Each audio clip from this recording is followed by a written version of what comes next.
আসসালামু আলাইকুম। এই বিজয়ের মাসে একটা বড় সৌভাগ্য আমাদের সবাই মিলে যে বেগম রোকেয়াকে স্মরণ করতে পারছি, এবং এই স্মরণের একটা যথোপযুক্ত পদ্ধতিও আমরা অনুসরণ করছি। তার স্মরণে একটা পদক তাদের উদ্দেশ্যে দেওয়া যারা বেগম রোকেয়ার পদাঙ্ক অনুসরণ করে সমাজকে এগিয়ে নিয়ে গেছে। আজকে আমরা সবাই সৌভাগ্যবান বেগম রোকেয়াকে স্মরণ করতে পেরে এবং তার ঐতিহ্যকে ধারণ করতে পেরে এই পদকের মাধ্যমে। আজকে যারা পদক পেলেন, এটা তার কোনো সাম্প্রতিক কোনো কাজকর্মের জন্য না, তাদের প্রত্যেকেরই সারা জীবনের যে কর্তব্যবোধ এবং অনুপ্রেরণা নিজের জীবনে ব্যক্ত করেছেন এবং সবার কাছে, দেশের সবার কাছে আদর্শ হিসেবে ধরেছেন, তাদের জন্য এই সম্মাননা। আমরা অনেকক্ষণ খুব গম্ভীরভাবে বসে আছি। আমার মনে হয় এবার আমরা একটু দাঁড়িয়ে যারা পদক পেলেন তাদের জন্য জোরে একটা তালি দিই, মনটা খালি, মনটা ভরে তালি দিই।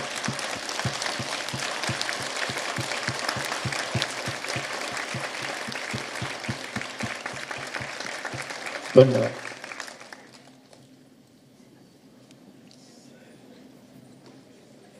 আমরা ছোটবেলায় অষ্টম শ্রেণীতে প্রথম বেগম রোকেয়া সম্পর্কে কিছু পড়েছিলাম।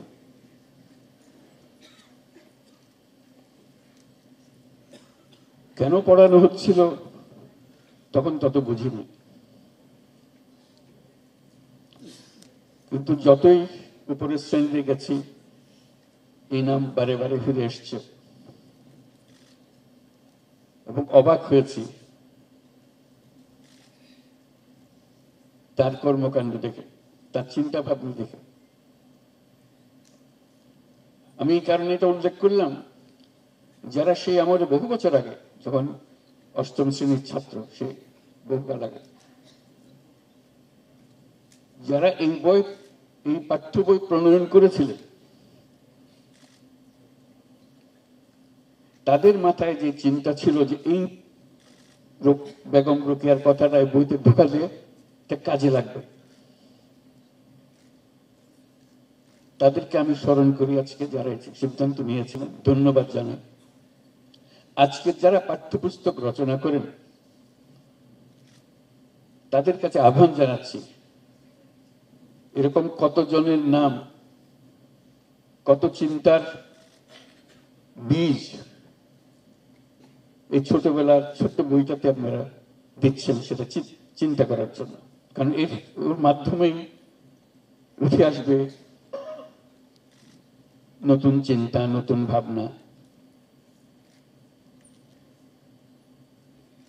রোকেয়া সম্বন্ধে আমার যেটা প্রথম স্ট্রাইক করেছিল, এখনো করে, তার সাহস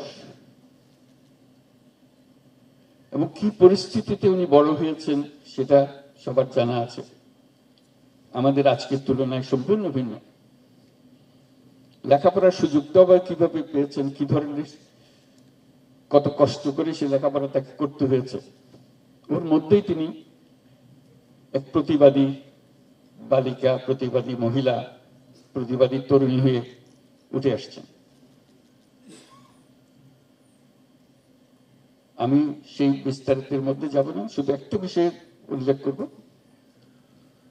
তার কল্পনা শক্তি। কাজের বর্ণনা করব না, সেটা অনেক বর্ণনা পেয়েছেন। তার কল্পনা শক্তি আমাকে অবাক করে। এবং এই কল্পনা শক্তি আমাদের সবার আছে, কিন্তু আমরা বেগম রোকেয়ার মতো করে তাকে ব্যবহার করতে পারছি না। এখানে কেউ বাধা নেই, কল্পনাতে কারো কোনো বাধা নেই। বলতে পারবেন না সরকার আমাকে বাধা দিয়েছে, পরিবার আমাকে বাধা দিয়েছে, তা বলা যাবে না, কারণ এখানে বাধা নাই। কল্পনার শক্তি মানুষের সমস্ত শক্তির ঊর্ধ্বে, সর্বোচ্চ। এটাতে কোনো পয়সা খরচ নেই, এটাতে কোনো আয়োজন নেই, শুধু মনটাকে ছেড়ে দাও। এবং বেগম রোকেয়া সেটা করেছে। এই যে কল্পনা শক্তি, তার সুলতানার স্বপ্ন, অবাক লাগে, কি চিন্তা তার, এবং সে চিন্তা লিখে গেছে, মনকে আরেক দুনিয়াতে নিয়ে গেছে। কল্পনা, কল্পনার শক্তিটা আসে এই জন্য,